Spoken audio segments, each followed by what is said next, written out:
Okay mga katrame, meron tayong Hyundai Ion dito. Ang naging problem nga pala nito ay tumigas yung manubela. Then may ilaw din nga pala ng EPS sa panel gauge.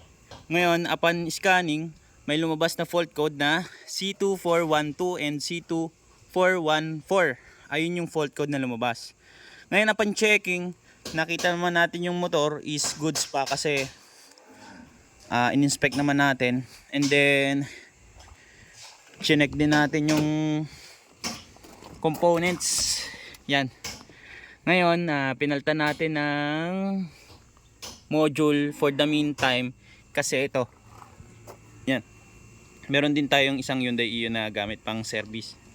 Na isinop muna natin dito para ma-check kung okay na. Kung makikita nyo dito, start ko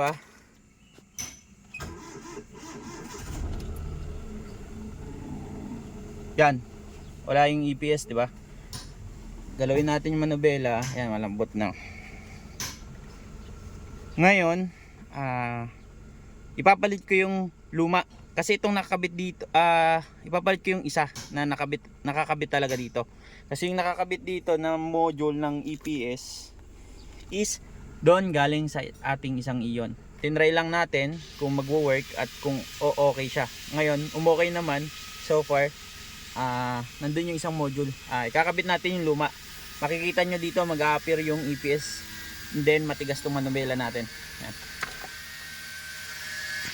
Ngayon nakuha na natin tong module. Ito yung nakakabit talaga dito sa Hyundai Ion na 2013. Ang Ion naman iisang model lang naman yan, kahit anong variant, kasi may GLS model and GLX model. Ito GLS to, pero same lang naman sila ng EPS. Ngayon, para makapagtanggal tayo ng EPS module, tinanggal lang din naman natin yung cover dito sa gilid, and then may mga tornilyo dito na dalawa. Phillips screw lang yan.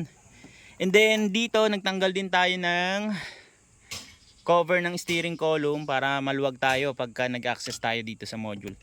And then dito naman sa module mismo, dalawang 12 lang yan na tornilyo. Tinanggal na rin natin. Tapos itong socket, 3 lang. Makita nyo dito, ito yung isang wire papunta dito yan sa motor. And then ito, isa galing sa supply. And then ito papuntang mga modules, yung iba't ibang wires na to. Yan, dito makikita kung magti-trigger siya, magkakaroon ng fault code. Yan, may problem dito sa module mismo. Ngayon tanggalin na natin. Ito lang naman yung clip, ipipress lang natin to, dalawang to, tapos dito yung isa nasa likod yung clip. Paano ba? Tanggalin na natin to. Yan lang, dali lang. Yan, tanggalan natin tong dun sa isa na module. Ito yung nandito talaga. Kung makikita nyo, same lang siya ng part number. And then yung socket same lang din naman. Ngayon ito yung nandito talaga, ito yung kakabit natin ngayon.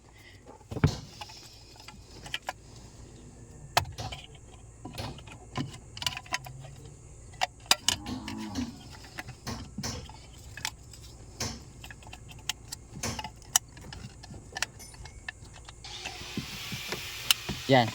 Ngayon nakakabit na siya. Dito yun natin ang start. Tingnan natin kung nandyan yung EPS. Yan, kung makikita nyo, galawin natin to. Tigas, di ba? Tigas tong ating steering. Napakatigas talaga. Hintayin natin lumabas yung EPS dyan sa panel. Start ulit natin.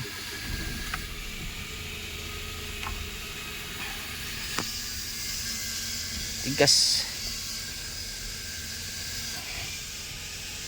Yan napakatigas, di ba?